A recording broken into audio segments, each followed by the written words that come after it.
Shalom, kita ada dalam program Ephrata Devotion. Apa bukti bahwa Allah mengasihi kita? Mungkin bagi beberapa orang mengatakan bahwa ketika ia atau keluarganya disembuhkan Tuhan dari sakit, maka ia mengatakan bahwa Allah mengasihinya. Bukti bahwa Tuhan mengasihinya kalau Tuhan berikan ia pekerjaan dengan penghasilan besar, atau Tuhan berkati usahanya dengan keuntungan besar. Bukti kasih Allah besar kalau ia dilahirkan dalam keluarga yang kaya. Kalau memang hal-hal yang demikian menjadi bukti kasih Allah dalam hidup kita, bagaimana dengan mereka yang tidak mendapatkannya? Ketika saya ingat mama saya terkena kanker dan tidak sembuh, apakah Allah tidak mengasihi kami? Ketika ada seseorang yang sedang mencari pekerjaan dan hingga saat ini belum mendapatkannya, apakah Allah tidak mengasihinya?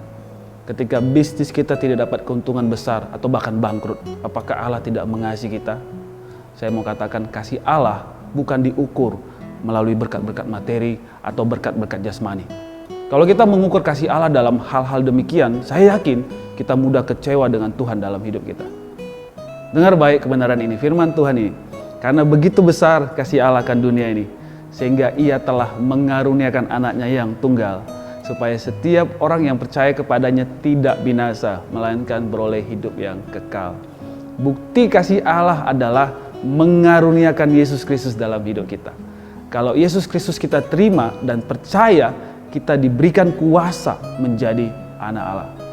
Kalau kita menjadi anak Allah, ada dua jaminan yang kita peroleh. Pertama, kalau kita menjadi anak, percaya pasti Bapa di surga pelihara. Sekalipun keadaan dan kondisi kita sulit dan susah, kalaupun berkelebihan saat ini, itu pun karena pemeliharaan Tuhan. Kalau sekarang sedang sulit, sedang sakit, percayalah, Bapa sedang pelihara juga dan kita akan menang melewatinya. Allah mengasihi kita dengan mengaruniakan Yesus Kristus supaya kita diberikan kuasa menjadi anak Allah. Maka jaminan yang kedua kita peroleh adalah mendapat warisan kekal, yaitu jaminan keselamatan. Kita menjadi ahli waris kerajaan sorga. Ini asuransi besar, tak terukur angkanya. Preminya tidak bisa kita bayar, karena ini adalah anugerah atau pemberian Allah. Ini adalah bukti kasih Allah yang begitu besar. Kalau kita miliki iman ini, maka kita tidak akan goyah dalam hidup kita. Kalau Yesus Kristus ada dalam kita, maka segala perkara dapat kita tanggung dalam Dia yang memberikan kekuatan kepada kita.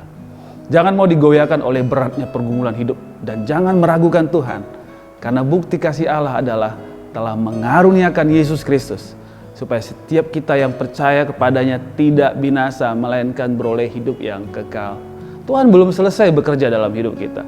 Dia terus tuntun kita kepada rancangan yang kekal. Percayalah. Mari kita berdoa. Bapa di sorga, terima kasih.